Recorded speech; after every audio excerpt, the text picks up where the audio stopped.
महेंद्र भैया, सबसे पहले भक्तों का ये क्वेश्चन है कि जो बाबा रामदेव जी समाधि स्थल है, यहाँ पे जो 36 कौम के लोग आते हैं, तो इसका प्रमुख क्या कारण है और इसके निर्माण की क्या वजह रही?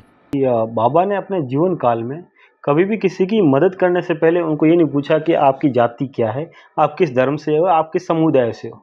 तो बाबा ने शुरुआत से ही बिना किसी भेदभाव के सभी को साथ लेकर चले और उनका सहयोग किया।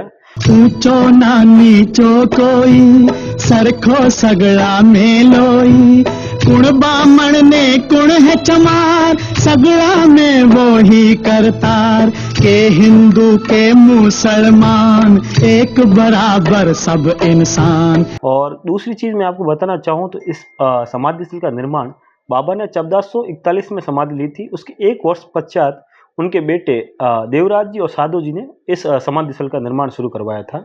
और उसके बाद प्रतिवर्ष यहाँ एक मेला लगता है भादो और श्रावण के अंदर। बाबा रामदेव जी समाधि स्थल पर 36 कौम के लोगों के आने के पीछे दो मुख्य कारण हैं। एक तो उन्होंने बाबा रामदेव जी ने अपने जीवन काल में किसी को भी किसी के धर्म, संप्रदाय और उनकी जाति पूछकर मदद नहीं की। और ऐसा मानना है तो मैं आपको एक उदाहरण देता हूँ डाली बाई का। डाली बाई उनको एक वृक्ष के नीचे मिली थी, लोगों ने उनको नीची जात का बोला, बहुत कुछ बोला, बाबा को भी बहुत कुछ बोला। उस समय बाबा को इतनी कठिनाइयों का सामना किया होगा जिसे हम सोच भी नहीं सकते। फिर भी बाबा ने सभी धर्म और सभी संप्रदाय लोगों को साथ लेकर उनका उद्धार किया और उन्हें साथ लेकर चले। और बाबा रामदेव जी की जो बोलते हैं ना समाधि स्थल, यह समाधि स्थल 1442 में बना था।